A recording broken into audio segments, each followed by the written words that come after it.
this time. It kind of did. We got it. Hey. Welcome back, y'all.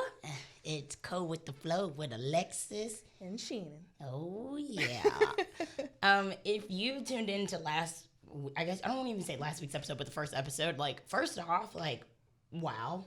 I know. You've got a, like, resounding response from people of, like, just, like, one, Shannon is funny. I think if you've ever met me in person, I'm a walking comedy show. Like, whatever comes up kind of comes out my mouth. Yeah. But I've known you're funny, but people are really like, Shannon is hilarious. And I'm like, I know It's like, it's shocking. Hello, have you met me? They have now. They have now. Well, welcome back, though. First off, like, thank you guys so much for the resounding responses that we've gotten and, like, praise and, like, support. I don't think we knew it was going to be something great, but we didn't think it would be this great and funny. Also, shout out to our show manager, Lane. Woo! Yay! Thanks, Lane. Lane has been on it. And also, too, we got to give a shout out to one person. Honestly, the person, besides Crumble Cookie, they were the company that helped us figure this out. But, so we had an interim senior vice president. Her name was Lisa Bunders. And Lisa was the one who gave us the opportunity to be directors and was the one that told us that we were funny. Even though we kind of knew it, but, like, she really believed in us. So, like, shout out to Lisa Bunders. We love you, Lisa. We love you, Lisa. So last episode, what we talked about, you know, making your list of schools. The list. Can we make that a sound? The list. Oh, just hit like a sound button. The list. But we talked about, like, making your list, whether it be your target school, your reach school, and things like that. So we're going to take it back to the app. It rhymes. That's why I said that. I'm not to the beginning. Yeah, because the only way you get admitted to a school or denied or waitlist a decision to a school is if you fill out an application. So we're going to go through, you know, the difference in applications and then what you need in an application. And then, as you all know, we're going to end it with the game. And it's really going to touch on who Shannon and I are as a Southerner and a Northerner. Yeah. All right. Take it away, Shannon. Tell us about the difference in apps. Now, applications are obviously super important. The biggest thing you want to do is obviously you want to hit that submit button at the end of it. It's very shocking how a lot of people don't hit the submit button. Actually, we did a video last year, and I think I said submit in a video about 8 times. It was a joke. It was more than that. It was a lot. Unintentional, but it's just super important to actually hit submit and make sure you do that. So double check first off, but starting it, there's multiple types of applications. You've heard of all sorts of them, but we'll start off with kind of the top main 3. The biggest one is an institutional app. So an institutional application is a school specific application. Yep. So a Stetson application on the Stetson website. A Clemson application on their website. I don't know what Clemson does, but I'm just trying to give examples. Yep. It's the one found on the website. Sometimes it's free. Majority of the time it is. Sometimes it's not. It's free. At Stetson it is free, which is great. But this is something that you would have to go onto each individual website and actually complete it separately. So you have to put in all your biographical information, all your school information, activities again and again and again and again and again. So that's always a good first one to look at if you're trying to get organized, starting in Excel or a composition book or something is the type of application that schools like or support, all that kind of stuff. I mean, I would say an institutional application, like, I know I filled out one. Like, I only applied to one school. I'm going to be honest with you because I knew where I was going due to family reasons. But I don't recommend that. I don't recommend just applying to one school. Like you said in the last episode, like, apply to more than one. Don't apply to, like, 7, 8, 9 schools. Then that's a lot to work with. But if you're applying to maybe, 1 or 2 schools, maybe an institutional app is the best for you. Do what is best for you. All right. But yeah, institutional app is good, but probably the most common application that you hear about is the Common Application. It's a third party, and you can literally just type in Common App, and it will bring you to the website. Yep. This is a site with probably over 800 schools, I think, are on this site where you can apply with I can look it up. One information.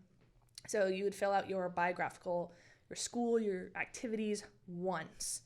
And then you may have, depending on how many schools you want to apply to, you'd move through these specific portals or specific questions for those schools or essays or whatever they ask for. But you only have to fill out that majority and that big kind of stuff once, because that's the stuff that gets really repetitive and exhausting and tiring through the application process. 900 schools. Oh, 900 over schools. 900 Over 900 schools are on Common the App. Common App. So it's growing. It's very popular. We do accept the Common App here at Stetson, and a lot of schools have multiple applications. But the Common App is nice. There are potential fees with the Common App, though, which a lot of people don't know. I tried to do the Common App, and I was like starting all these apps for these different schools.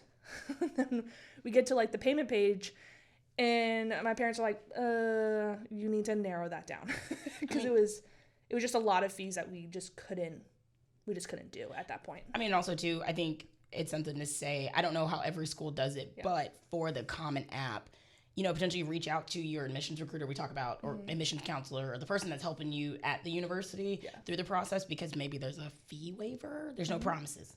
Disclaimer, no promises on fee waivers. But it is always nice to reach out, because you just never know. School but like if you visit or something, they may have like special ones for visiting or going to a college fair table, or like they always say, ask. You don't know if you don't ask. Yeah, that's what I was about to say. Yeah. Closed mouths don't get fed. That's what I was about to say. My parents always said that. Closed mouths don't get... You never heard that saying? Closed mouths don't get fed. Like, you have to speak up and say something if you want to know something. Huh. That was deep. Sorry. I never heard that one. All right. But yeah, so the Common App is really good. But you'll just need to know each school may have their own specific questions and sections on top of that one biographical kind of info. Yeah. And then the last one, it was really popular. It got like really hot a couple of years ago, and then all of a sudden it kind of fell off, I think. But it's not as common now, but it's called the Coalition application.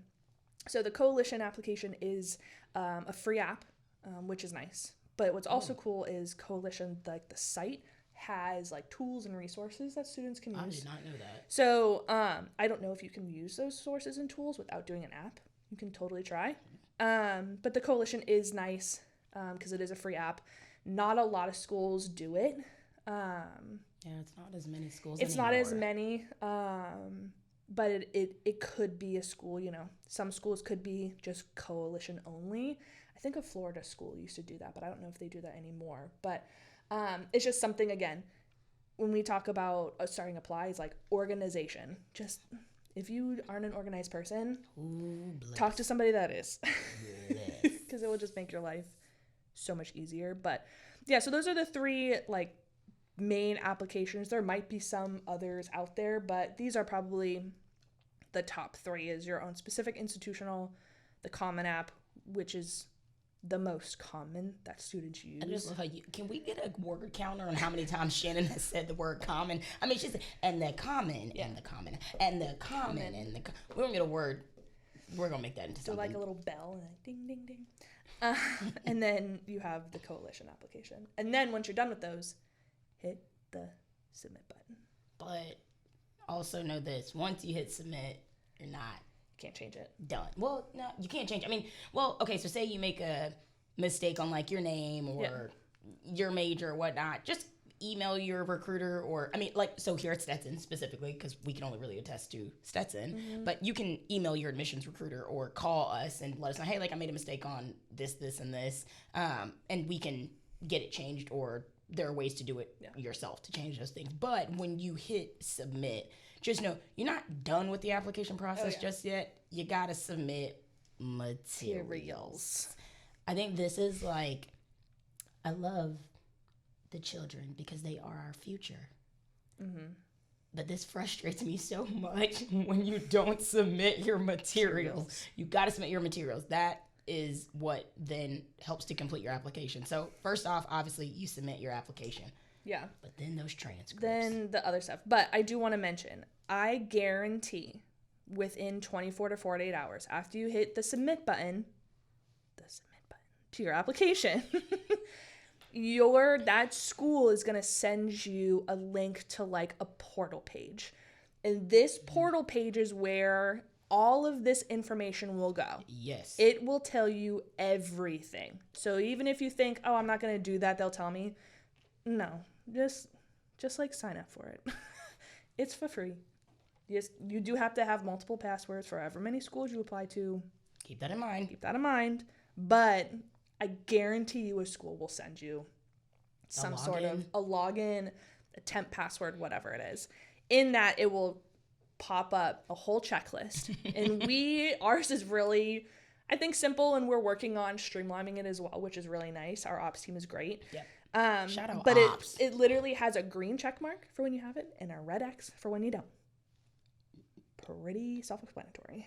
I love that. Love that. But anyway, so once you do that, and it depends on the school again, but these are kind of the big ones, types of materials that schools will ask for. The big one is transcripts, and can sometimes take the longest to get. So transcripts, obviously, this is what tells schools your grades, everything. Transcripts show in-progress classes. It can show everything, okay? It can show us from kindergarten through 12th grade. It can show us a lot of stuff. Every transcript is also very different. But it's important that these are official transcripts. Yeah, and I mean, some schools will accept like an unofficial. So like, let's go to the part of athletics, right? So I am the athletic liaison here at our institution. And so, you know, when you're doing things with like coaches and NCAA, whatever it may be, they may say they'll take an unofficial. Yeah. And an unofficial is two things. One, you got it off these fancy portals. Sidebar. Did you have a portal when you were in high school? Because I didn't have a portal where I could go. Like a high school portal? Yes. No. Like these kids have portals and high school emails. And y'all I'm are like, lucky. I was Ladybug Girls with 3 G's at yahoo.com. Like I didn't have. I still have my AOL and I still use it. And I got no shame in that. I didn't even know AOL. You can talk about me in the comments, but like I got no shame in my AOL, and I use that baby. Lane is laughing behind the camera. You can't see y'all, but he's laughing because he's probably like, "What's AOL?" No, I'm kidding. I got them big AOLs. Like I use it, but that's all I use. You know, if you get these unofficial, if you get a transcript off of a portal and you send us the transcript directly, or if you get a printed transcript from your school and it's not sealed in an envelope, that's considered unofficial. So like, just know official is coming from your high school, or if you're a transfer student, your institution, directly to us. And just understand, if you get a sealed copy of an official transcript, keep it sealed, because if you open it, we're gonna say it's unofficial. So just letting you guys know. But yes, Shannon's right. Transcripts are really important, and making sure that they're official helps everybody in the long run. And it's just important overall, but this is also a big thing that I think a lot of people think. Now, some transcripts do, but a lot of people think, oh, transcripts only go up to 11th grade, so I don't really, they won't see my senioritis. You're wrong. You are wrong. Yep. A lot of transcripts will show your in-progress classes. Now, we may not see the grades for those, but we can see what you're doing in that last semester. Like, were you taking all honors, APs, dual enrollment, and then are you just kind of taking basket weaving? Yeah, are you just kind of taking PE classes? You know, we can see that. So don't think that, and I think that's a big stigma of, especially when I was going through it, they're like, oh, you can only see your 11th grade. No. Or it depends on when you apply. Like, I mean, we'll talk about like application decisions and deadlines and all that stuff in another episode, but like, if you apply after maybe your first 9 weeks, some schools will show us what you've gotten in those first 9 weeks. And that could be a determining factor if, like what Shannon said, if you did really good maybe in your classes and then just dipped off, like that shows maybe you're just lackadaisical and don't care. Yeah. That's not good. But yeah, don't do that. But at least get through it. But just know transcripts can show a lot of stuff. The next big one is essays and interviews, and I know we did this in kind of our game last That's when episode. The fire alarms went off. If you don't know what we're talking about, go watch episode 1. At minute 28. No, not a minute 28. No, at minute 28. Oh, minute 28. I was like, a minute 28? It didn't happen in the... Oh, I got you. At minute 28. No, but essay interview, you know, the Common App does supply essay prompts. Most schools, if they have the Common App, you can just do the Common App essay. But some schools may be different. You have to do additional ones. And what you're saying on that is a good keynote to point out that, you know, if you're doing an essay and you use the same one on the Common App or whatnot, be careful with that in the sense of putting like the name of a school. Like, I can't wait to see myself as an Eagle. We're not the Eagles. We're the Hatters.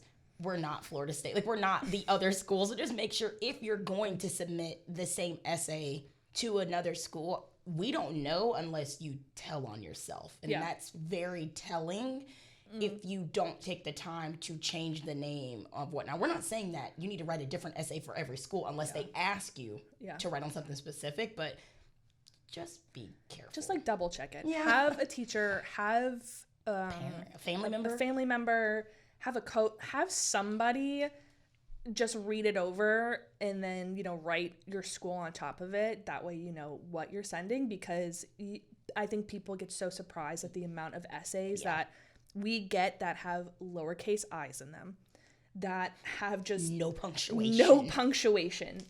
You as the letter. No commas. And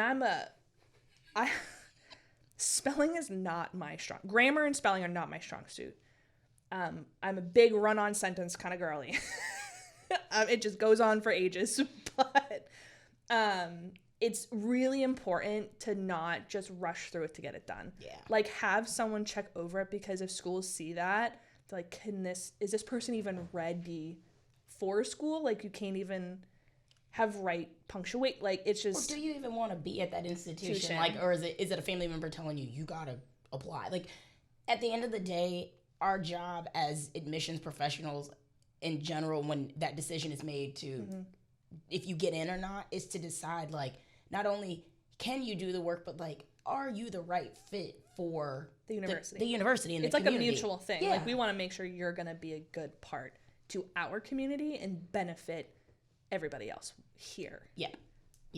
Interviews. Yeah, interviews are lots of schools require them. A lot of schools don't. If maybe your grades aren't the best, but you want to actually show the demonstrated interest, which can be sometimes important. You definitely want to do an interview, or at least ask, like, hey, do you have interviews? Do you do interviews? There you go. And a lot of people will be like, yes, no, maybe do an interview while a recruiter's on the road. Yeah. Like, if you get an email like, hey, I'm in your area, be like, hey, I'd love to maybe do an interview. Yep. And it's okay to say, my grades are in the middle. My grades are subpar to compare to your middle ranges. Yep. Like, it's okay to say, I think it's okay to say that, to be like, but I'm really interested in your institution and I want to go that extra mile. We just want honesty. Like, just be real with us. And I think everybody appreciates the honesty. Yes. Like, I know here especially, we're very understanding of things happen in life. COVID. A lot of things have happened in life. So, maybe you didn't have the opportunity to participate in extracurriculars. I should have put that on here as well, like talking about extracurriculars and things like that. But I mean, just tell us why. Like, we understand some people maybe had to take care of a sibling or help out a parent or work. Like, that happens a lot. That's okay. And there's parts on the app to say that. Yep. Like, don't think that it's going to hurt you. Like, if there's something else that sets you apart, or maybe you want to explain why, I'd rather you explain why than me assume this is why you didn't do it. Yeah. And then that, like, could that not help in a committee review or something like that compared to another student? So I'd rather you explain it. But yeah, ask for an interview. A lot of schools, like I said, they require it, some schools, but a lot of schools also don't require it. Yeah. And then the next big one, well, they're all big, but this one can take a while, is letters of recommendation.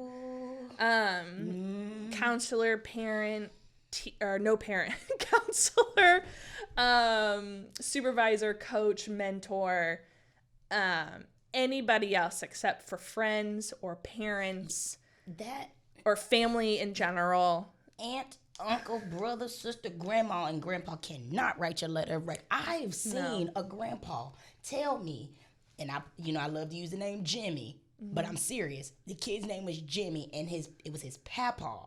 His papa said he was the best grandchild. It was so sweet. Yeah. But papa, we can't accept that. Yeah, I received a letter this past year from a mom. Oh, that's so sweet. We need somebody else to tell us that you're great. Somebody else needs to tell me that you're great. Yeah, but it's also important of, like, don't just choose a teacher because I hope they you're like doing. You. Yeah, like, do somebody that can tell us how you are, like your character. Yeah. We can see potentially how good you are in a classroom based off your transcripts. But like the schools want to know about your character. And again, it's back to that. Are you a good fit to the university? Are you going to be a good, steward to the university? And after your 4 years, are you going to just be that person that we have helped you to become when you leave here, and just be a good human. Yeah, but a lot of the times too, for letters of rec, a lot of people may not know how to go. I did not know how to go about doing letters of rec. Yep. So a good thing to do is, find a counselor, teacher, or a coach, like I said, somebody that you trust, that you've had a good relationship with. But also, a good rule of thumb is bring a resume with you, or list out things that you've done that can help them write about other things, right? But we want to hear about like your classroom experience, your leadership experience, different things along those lines.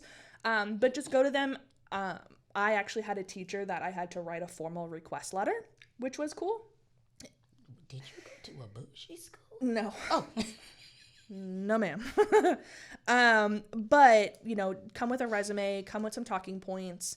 But just go in ahead of time. Like, this episode's going out, pretty early in the application process. Like, you need to be asking for letters of rec if you're a senior, now.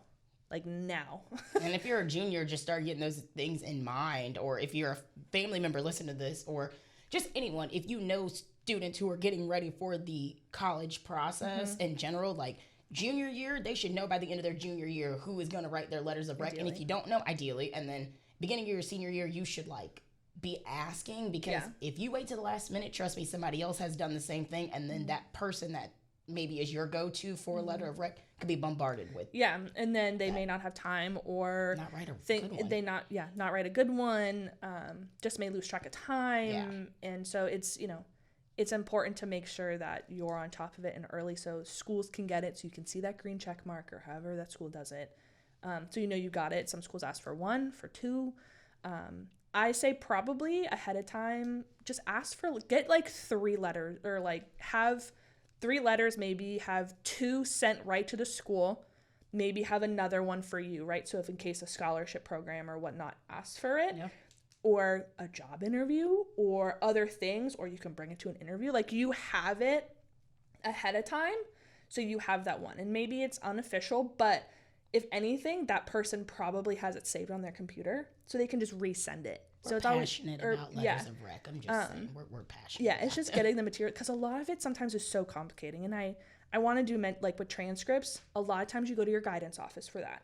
Within your guidance office, it's with a registrar or a records person, but your guidance counselor or the person at the front desk of a counselor. It maybe not be guidance, your school counselor. Yeah, but the person at the front desk that sends you back to a counselor can help you point in the right direction. Yep. Some schools you have to pay for it. At my high school, I had to bring $5 cash, and that's how I was able to send my transcript. So I don't even remember how I got my transcripts. I just had to fill out a form. But no, yeah. So being, first gen, I had really no idea about some of these, of the ways to do it. Material wise, I was I have no idea, and I probably did not ask the right people for letters of rec. So. I had good relationships with the teachers because I was a good student, but it doesn't in high school. Yeah. I was a good student overall, but again, I know she was. But yeah, so letters of rec is huge. Test scores. Ooh. Test scores. That's everyone has their own opinion. Let's just say this about test scores and chalk it up to this. ACT, SAT. You decide which one you want to take. You decide if you want to submit them at most schools. A lot of schools are going to test optional ever since COVID. Yep. Some schools are not test optional. Some programs you have to, maybe just for certain programs, you have to do it, certain scholarships. Yeah. And some schools were test optional for COVID, and now they're not, because essentially this incoming senior class was the first class of students that were not in high school for COVID. So if you've been looking at websites that are were test optional. They may not be test optional anymore. Yep. Because there are some schools that are going back to test requirement. So we are test optional. We are test optional. Yeah, we just don't believe 4 hours tell us how you are as a student. I remember that day. I remember that ACT. Yeah. We're not even going to talk about our scores. No. Whew. I didn't. I think I maybe took it once or twice, and then I got the same score both times on both, and I knew that And was there it. are times where you can potentially retake like sections of it, or like just know if a school super scores, which is like taking the best of each section and puts it together, and know if a school doesn't super score. Maybe they super score the SAT, not What the is ACT. a super score? Isn't it like the or isn't it the best score of each section? Yes. That's what I just said. Yes. Okay, good. Yeah, but some people may not know what a super Oh, I'm score sorry. is. I didn't want to sound. Let me stop. Let me just stop. No, I'm So kidding. yeah, a composite score That's is like the word I was yeah, wanting to a say. composite. A composite is like the one test on like February or whatever that you took, and I'm that's so the total embarrassed. score. I cannot believe you did. I'm so embarrassed. Okay, we digress. But yeah, so anyways, super scoring, all of that, but also no universities may be test optional. Mm-hmm. But scholarship programs within that university may Might not be. Ooh, we said that on point together. Wow. High five. That was a good one. But yeah, so just note of that. Like, we have scholarship programs here at Stetson that are not test scores are required. Yep. But we are overall a test optional university. Love that. All right. That was good. It's a lot. It is. It's a lot of stuff. But don't let it overwhelm you, because if you do it within the right time frame and the timing, then like you'll be okay. Yeah. You will be just fine. And a big thing too of like why we're talking about this now is August 1st has passed and a lot of applications have opened up. Yeah. So that's why we've just started. So applications opened up for Stetson 10 days ago. A lot of schools that open up. Yeah, a lot of schools open up on August 1 and September 1. Yeah. So hence why we're talking about it now, because they just opened. So hopefully this can help with the process. I love that. All right, let's jump into our game. Okay, so if you don't know this about Shannon and I, we're obviously not from the same part of the country. I think we talked about this in our first episode. I am from the South. I literally have a necklace that says y'all on it, and I'm very proud to be from the South. Shannon's from the North. I'm from the North. And New England. Yeah, I'm from Alabama. Lived everywhere as a Boston. military kid, but yeah, you moved to Florida. So I did. Our game, there's sometimes we will be in the office. We share an office as co-directors. Yeah. And there'll be times Shannon will say something. I'm like, what are you like? What's the thing that you get at a baseball game? What's the thing that you get at a baseball game? Not a burger, but a what? A hot dog. A what? A hot dog. Hot dog. That's what I'm saying. It's a So hot dog. we're going to go back and forth with each other about some things that like what Southerners say, what Northerners say. Now, not for all. Not for all. But How we. this is the terminology that I grew up on. All right, Shan, kick us off. All right, so essentially what we're doing is we're explaining the item, and people might have seen kind of the trend. But like you explain what an item is, and then we both try and say what it is. So the first one is, what is the blue pants that people wear? An example is like, it's like a Levi. Jeans? Dungaree. You Like a dungaree jacket. Our like a little dungaree. stage manager, our show manager's like, huh? Yeah, my mom would always be like, oh, that's a cute dungaree jacket. Denim? I mean, this is a jean, right? But like a lot of times, sometimes it will come out of like, oh, that's a dungaree jacket, or like that's a dungaree. It's like Dungre. I thought you said something from some... Dungaree.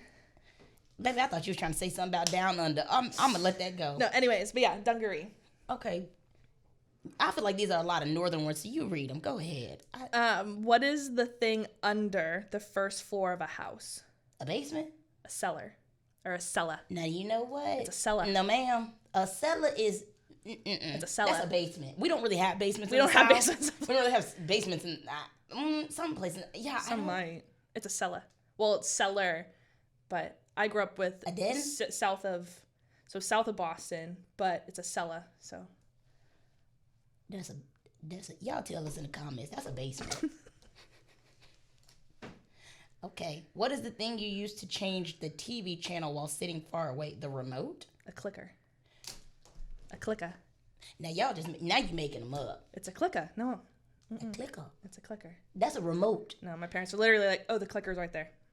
When you take the TV out the box, I promise you it says, get the remote. Right. It's a clicker.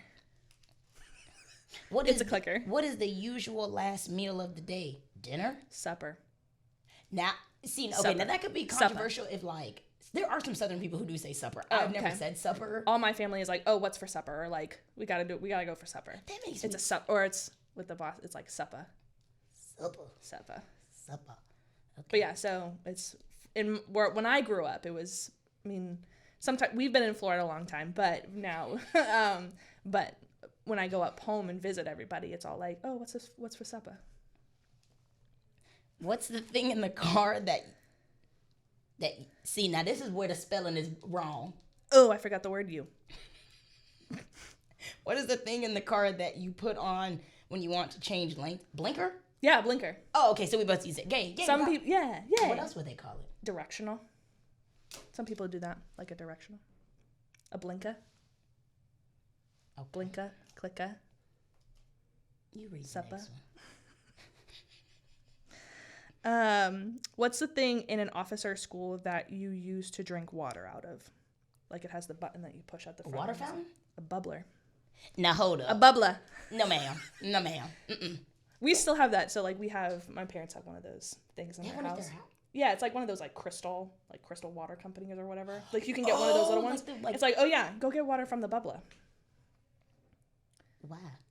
Do they say that like, okay, so when you were like in elementary school or whatnot and you were up north, when you said, hey, raise your hand, hey, teacher, can I go to you said to the bubbler or you said what?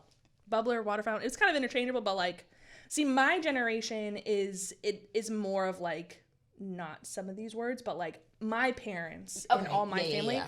But there are still some people that like, sometimes it slips out like, oh, the clicker or the bubbler or the hot dog.